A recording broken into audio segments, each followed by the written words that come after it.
दरवाढ, राजकीय बातम्या आणि इतर सगळ्या घडामोडी बघूयात आता झटपट। बारामतीमध्ये डिझेलचे दर 100कडे चाललेत। पेट्रोलचे दर देखील 115 रुपयांवर गेलेत। पेट्रोल डिझेल दरवाढीमुळे महागाई वाढतीये, सर्वसामान्य नागरिक त्यामुळे मेटाकुटीला आलाय। सध्या बारामतीमध्ये पेट्रोल 115 रुपये 26 पैसे तर डिझेल 97 रुपये 98 पैशांना मिळतंय। वाढत्या महागाई विरोधात काँग्रेस देशभरात आज आंदोलन करणार आहे। महागाई विरोधात देशभरात मोर्चे काढले जातील, निदर्शनं केली जातील। काँग्रेस अध्यक्ष सोनिया गांधी, राहुल गांधी यांच्यासह अनेक नेते आंदोलनात सहभागी होणार आहेत। सकाळी 9:30 वाजता विजय चौक ते संसद भवनातल्या गांधी पुतळ्यापर्यंत मोर्चा काढणार आहे।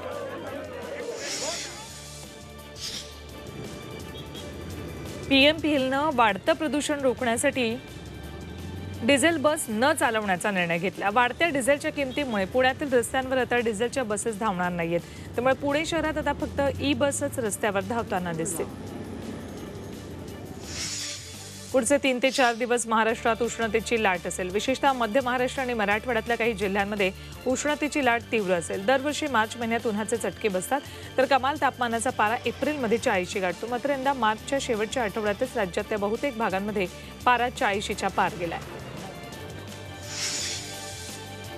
वाढत्या उष्म्यानं आतापर्यंत 2 जणांचा बळी घेतलाय। जळगावच्या अंमळनेरमधल्या 40 वर्षीय जितेंद्र माळी यांचा उष्माघातानं मृत्यू झाला। जळगावचा पारा 42 अंशांवर गेलाय तर अकोल्यामध्ये उष्माघाताचा दुसरा बळी गेलाय। बार्शीटाकळी तालुक्यातल्या सारकेन्ही या गावातील 50 वर्षीय शेतकरी समाधान शिंदे शेतात काम करताना उन्हामुळे त्यांचा मृत्यू झाला। चंद्रपूर जिल्ह्यात सूर्यनारायण चांगलाच कोपलाय। चंद्रपुरात बुधवारी 44.2 अंश सेल्सिअस तापमानाची नोंद झाली। गेल्या 50 वर्षात मार्च महिन्यात एवढ्या उच्चांकी तापमानाची पहिल्यांदाच नोंद झाल्याची माहिती अभ्यासकांनी दिली। चंद्रपूर जिल्हा देशात सर्वात उष्ण तर जगात 3ऱ्या क्रमांकाचं उष्ण शहर ठरले। दुपारच्या वेळेस चंद्रपुरातील रस्ते निर्मनुष्य होत आहेत। वाढत्या उन्हामुळे प्राण्यांचीही लाहीलाही होते, त्यामुळेच नागपुरातल्या महाराज बागेत प्राण्यांसाठी कूलरची व्यवस्था केली आहे। प्राण्यांच्या अंगावर दिवसातून 3दा पाण्याचे फवारे मारले जातात। त्यांना उन्हाचा त्रास होऊ नये याची काळजी घेतली जाते। उन्हाचा प्रकोप वाढत असताना नागपुरातील शाळा सकाळी 7 ते 12 वाजेपर्यंत सुरू ठेवण्याचे आदेश नागपूर जिल्हाधिकारी कार्यालय आणि महापालिकेने दिलेत। एप्रिलच्या 3ऱ्या आठवड्यापर्यंत शाळा सुरू ठेवणार आहेत। पहिली ते 9वीच्या शाळा सोमवार ते शनिवार असतील तर रविवारी ऐच्छिक स्वरूपात शाळा सुरू ठेवता येईल। वाढत्या तापमानाचा फटका आता गंगेलाही बसू लागलाय। वाढत्या उष्णतेमुळे गंगेचं पात्र आटू लागले। वाराणसीमध्ये गंगेच्या पात्रात वाळूच्या टेकड्या दिसायला लागल्यात। गंगेचा प्रवाह कमी झालाय तसंच गाळ सुद्धा वाढलाय, त्यामुळे शास्त्रज्ञांची चिंता वाढली। वाराणसीमध्ये सध्या तापमान 41 अंशांवर गेले। उन्हाळ्यात तुमचा रस्त्यावरच एखादं थंड सरबत पिण्याचा विचार असेल तर सावधान, कारण मुंबईत अस्वच्छ पाण्यापासून तयार झालेल्या बर्फावर कारवाई करण्यात आली। पालिका या संदर्भात सध्या धडक कारवाई करते। धक्कादायक म्हणजे कारवाई केलेल्या बर्फामधल्या 75% बर्फामध्ये ई कोलाई विषाणू सापडलाय। अकोला पालिकेवर लहरियानगर, नागेवाडी आणि वाकापुरातल्या महिलांनी घागर मोर्चा काढलाय। पालिका पाणी पुरवठा अनियमित करते, त्यामुळे महिलांनी रिकामी भांडे वाजवत प्रशासनाचं लक्ष वेधण्याचा प्रयत्न केला। महिलांनी आयुक्तांची गाडी अडवली आणि परिसरात घागरी फेकून संताप व्यक्त केला। ठाणे जिल्ह्यातील शहापूर तालुक्यात पाणी टंचाई अद्याप कायम आहे। मार्च महिन्यात 5 गावं आणि 20 पाड्यातली जवळपास 8000 लोकांना टँकरनं पाणी पुरवठा होतोय। तर एप्रिल आणि मे महिन्यात टँकरनं पाणी पुरवणाऱ्या गावांची पाड्यांची संख्या आणखी वाढणार आहे। कोल्हापूरमधील दूध उत्पादकांसाठी खुशखबर आहे। म्हैस आणि गाईच्या दुधाच्या खरेदी दरात 2 रुपयांची वाढ घोषित केली आहे। गोकुळ दूध संघाकडून दूध उत्पादकांना ही गुढीपाडव्याची भेट दिली आहे। म्हशीचं दूध 41 रुपये 50 पैसे प्रति लिटरवरून 43 रुपये 50 पैसे होणार आहे, तर गाईचं दूध 27 रुपये प्रति लिटरवरून 29 रुपये होईल। ज्या शेतकऱ्यांच्या बँक खात्याला आधार लिंक असेल अशाच खात्यावर पीएम किसान निधी जमा होणार आहे। आतापर्यंत लाभार्थीला त्याच्या बँक खात्यात किंवा आधार लिंक बँक खात्यात अनुदान जमा करण्याचा ऑप्शन होता, मात्र आता तो बंद करण्यात आलाय। त्यामुळे या शेतकऱ्यांनी तातडीनं बँक खात्याला आधार लिंक करून घेण्याचं आवाहन करण्यात आलंय। केंद्र आणि राज्य सरकारनं कर्मचाऱ्यांना महागाई भत्ता देण्याचा निर्णय घेतला। या कर्मचाऱ्यांना 3% महागाई भत्ता दिला जाईल। केंद्रीय कर्मचाऱ्यांचा महागाई भत्ता 3% वाढवला। कॅबिनेटनं मंजुरी दिली, तर राज्य सरकारी कर्मचाऱ्यांना 1 जुलै 2021 पासूनचा 3% महागाई भत्ता 1 एप्रिलच्या वेतनात दिला जाणार आहे। पुणे पालिकेच्या तब्बल 18,000 अधिकारी कर्मचाऱ्यांना 7वा वेतन आयोग लागू केला। या निर्णयाच्या अंमलबजावणीनंतर पालिकेला एकूण 584 कोटी रुपये मोजावे लागणार आहेत। कर्मचाऱ्यांना वेतन आयोगाचा फरक देण्यास प्रशासनानं मान्यता दिली आहे। 31 मार्च अखेर पालिकेला मिळणारं उत्पन्न तसंच पालिकेकडे खर्च झालेला निधी या सर्व गोष्टींचा आढावा घेतला जाणार आहे। मालेगाव तालुक्यातल्या राजुरातल्या शेतकऱ्यांना 1 एकर शेत जमिनीवर शेवग्याची लागवड करून लाखोंचं उत्पन्न मिळवले। शेवग्याच्या शेतीचा त्याचा प्रयोग परिसरातल्या शेतकऱ्यांसाठी एक आदर्श ठरतोय। सध्या कोबी पिकाला दर नसल्यामुळे लागवड केलेला कोबी शेतात तसाच पडू नये। गेल्या काही दिवसांपासून कोबीचे भाव पडले, त्यामुळे पंढरपूर तालुक्यातल्या रुपळे अढीब या परिसरात कोबी पीक उत्पादक चिंतित आहेत। त्यांनी कोबीला योग्य दर नसल्यानं पीक अजूनही शेतातच ठेवलंय। नाशिक जिल्ह्यातील लासलगावसह 17 बाजार समिती सलग 5 दिवस बंद राहणार आहेत। मार्च एंडिंग, सण आणि साप्ताहिक सुट्टीनिमित्त बंद असेल। या बंद दरम्यान कांदा आणि धान्याचे लिलाव बंद राहणार आहेत, त्यामुळे कोट्यवधींची उलाढाल ठप्प होईल।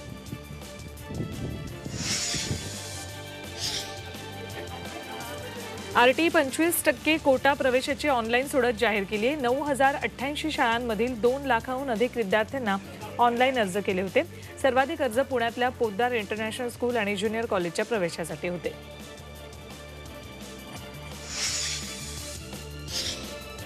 येत्या शैक्षणिक वर्षापासून औरंगाबाद जिल्ह्यातल्या सर्व शाळांमध्ये सीसीटीव्ही अनिवार्य करण्यात आले। सर्व शाळांनी सीसीटीव्ही बसवून शिक्षण विभागाला अहवाल सादर करण्याचे आदेश औरंगाबादच्या शिक्षण विभागाने दिलेत। शाळेमध्ये विद्यार्थ्यांवर घडलेल्या लैंगिक अत्याचाराच्या पार्श्वभूमीवर हा निर्णय घेतलाय।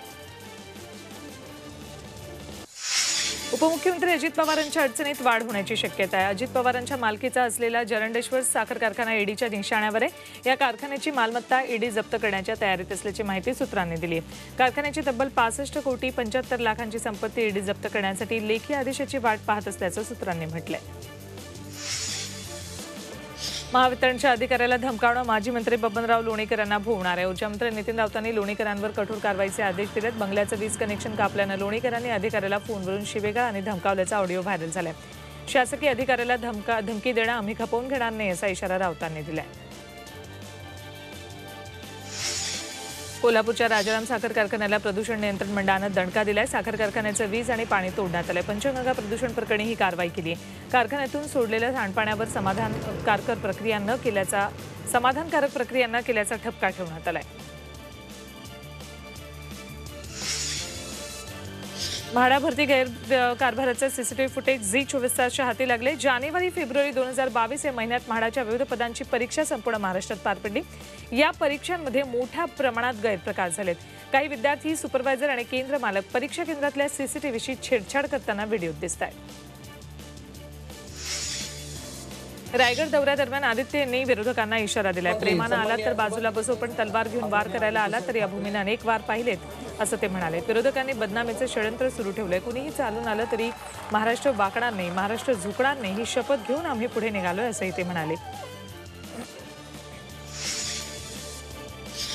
कोल्हापूर उत्तर विधानसभा पोटनिवडणुकीसाठी 1200 ज्येष्ठ नागरिक आणि दिव्यांगांचं पोस्टल मतदान घेतलं जाईल। पोस्टल मतदानासाठी अर्ज केलेल्या मतदारांचं 5 ते 10 एप्रिल दरम्यान घरी जाऊन मतदान घेतलं जाईल।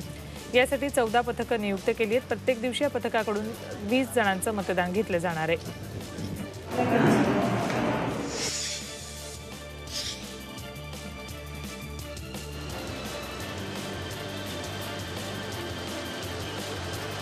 कोल्हापूर मुंबई महालक्ष्मी एक्सप्रेस आणि कोयना एक्सप्रेस पुढील महिन्यापासून विद्युत इंजिनावर धावणार आहे। कोल्हापूर मिरज पुणे या 328 किलोमीटर एकेरी मार्गाचं विद्युतीकरण पूर्ण झालंय।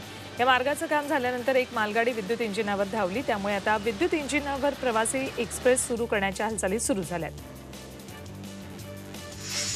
वीज ग्राहकांना अधिक दर्जेदार सेवा पुरवण्यासाठी बेस्ट उपक्रमानं विद्युत विभागाचं आधुनिकीकरण करण्याचा निर्णय घेतला। मात्र त्यासाठी 3200 कोटींच्या निधीची गरज आहे। या निधीसाठी उपक्रमानं केंद्र आणि राज्य सरकारकडे प्रस्ताव पाठवलाय। येवला नगरपालिकेच्या वतीनं धडक कर वसुली सुरू आहे। यासाठी अनोखी शक्कल लढवण्यात आली। मालमत्ता कर, पाणीपट्टा, गाळ्याचं भाडं अशा थकबाकीदारांच्या आस्थापनांसमोर बँड वाजवण्याची मोहीम सुरू झाली। यातून थकबाकीदारांनी कर आणि भाडं भरावं असं आवाहन नगरपालिकेच्या वतीनं करण्यात आलं।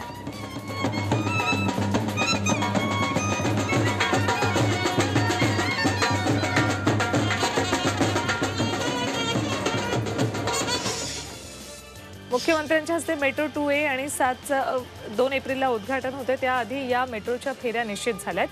2 फेऱ्यांमध्ये 10 ते 15 मिनिटांचं अंतर असेल.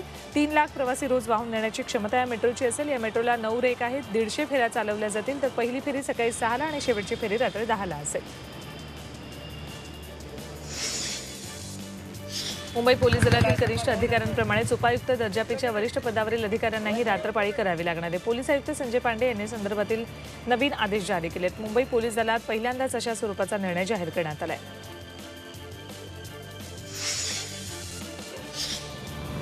पिंपरी चिंचवड पालिकेच्या उद्यान विभागाकडून वृक्ष गणनेचं काम पूर्ण झालंय.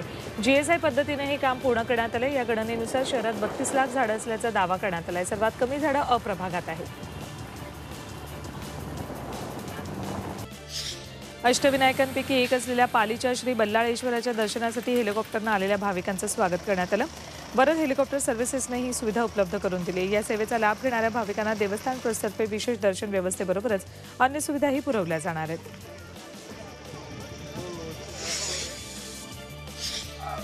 रत्नागिरीतल्या बारसूमधील रिफायनरीला कोकणवासियांचा मोठा विरोध होतोय. तर दुसरीकडे मुंबई मंडळाकडून प्रकल्पाचं स्वागत करण्यात आलं.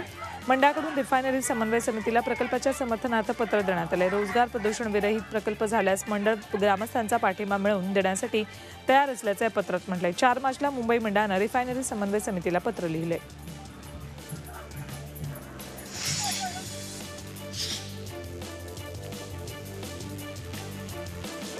पिंपरी चिंचवड पोलीस आयुक्तालयाच्या गुन्हे शाखेनं घरफोडी करणाऱ्या चोराला अटक केली. चोरट्यानं 10 ठिकाणी घरफोडी केली. त्याच्याकडून जवळपास 7 लाखांचा मुद्देमाल आणि सोन्याचे दागिने जप्त केलेत.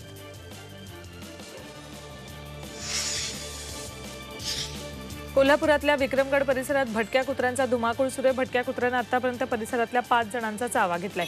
या 2 बालकांचा एका गर्भवती महिलेचाही समावेश आहे. या संदर्भात कोल्हापूर महानगरपालिकेकडे तक्रार दाखल करण्यात आली. चालकाचं नियंत्रण सुटल्यानं ट्रॅव्हल्स शेतात उलटली. वाशिमच्या रिसोड तालुक्यातली ही दुर्घटना. रस्त्यालगतचा लोखंडी कठडा तोडून ट्रॅव्हल्स शेतात उलटली. यात 13 प्रवासी होते. सुदैवानं कोणतीही जीवितहानी झाली नाही. जखमींवर रुग्णालयात उपचार सुरू आहेत.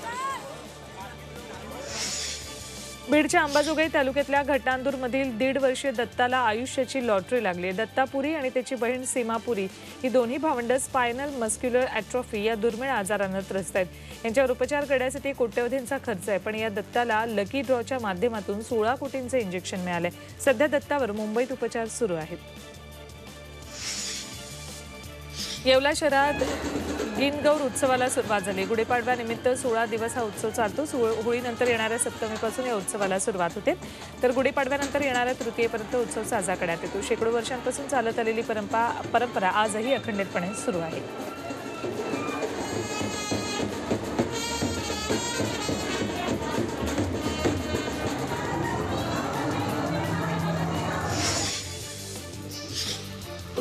भारतरत्न डॉक्टर बाबासाहेब आंबेडकर यांना नवी मुंबईत वैचारिक आदरांजली वाटली. बाबासाहेबांना अभिप्रेत ज्ञानसंपदा जपली जावी या उद्देशानं हा कार्यक्रम घेतला.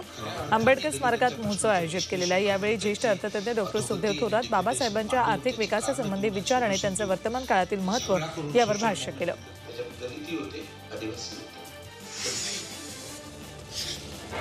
पुण्याच्या ग्रामीण भागात यात्रा जत्रांमध्ये तमाशाचे फड रंगतात. कोरोनानंतर 2 वर्षांनी पुन्हा कार्यक्रम करायचा, तर सध्या तमाशा कलाकारांची जोरदार तयारी सुरू झाली आहे. आपला फड चांगला रंगावा, कार्यक्रम उत्कृष्ट व्हावा यासाठी सगळे कलाकार जोमानं तालमी करत आहेत. यापुढचे सगळे हंगाम निर्विघ्नपणे पार पडो अशी प्रार्थना हे कलाकार करत आहेत. ठाण्यात राहणाऱ्या 2.5 वर्षाच्या प्रयाण सोनकुसरेच्या बुद्धिमत्तेची दखल इंडिया बुक ऑफ रेकॉर्डनं घेतली. प्रयाण जिल्हे राजधानीबरोबरच 40 प्रसिद्ध व्यक्तिमत्व, मराठी अंक ओळखून विविध 11 शोधकर्त्यांची नावं त्याला सांगता येतात. तसंच 27 स्वातंत्र्य सैनिकांची नावं, इंग्रजी अक्षर ओळखणं, 44 देशांचे नकाशे तो अचूक सांगू शकतोय. IPLच्या 15व्या हंगामातील 6व्या सामन्यात बंगळुरूनं कोलकात्याला पराभूत केलं. RCBच्या गोलंदाजीनं भेदक मारा करत KKRच्या संघाला 128 धावांवर रोखलं. त्यानंतर KKRनं दिलेल्या लक्ष्याचा पाठलाग करताना RCBच्या संघाची दमछाक झाली. अखेरच्या 2 षटकात हर्षल पटेल आणि दिनेश कार्तिकनं फटकेबाजी करत संघाला विजय मिळवून दिला. यंदाच्या IPLमध्ये सलामीचे सामने गमावल्यानंतर चेन्नई सुपर किंग्स आणि लखनौ सुपर जायंट्स यांच्यात आज लढत होणार आहे. ब्रेबॉर्न स्टेडियमवर सामना रंगणार आहे. दोन्ही संघ पहिला विजय मिळवण्यासाठी उत्सुक असतील.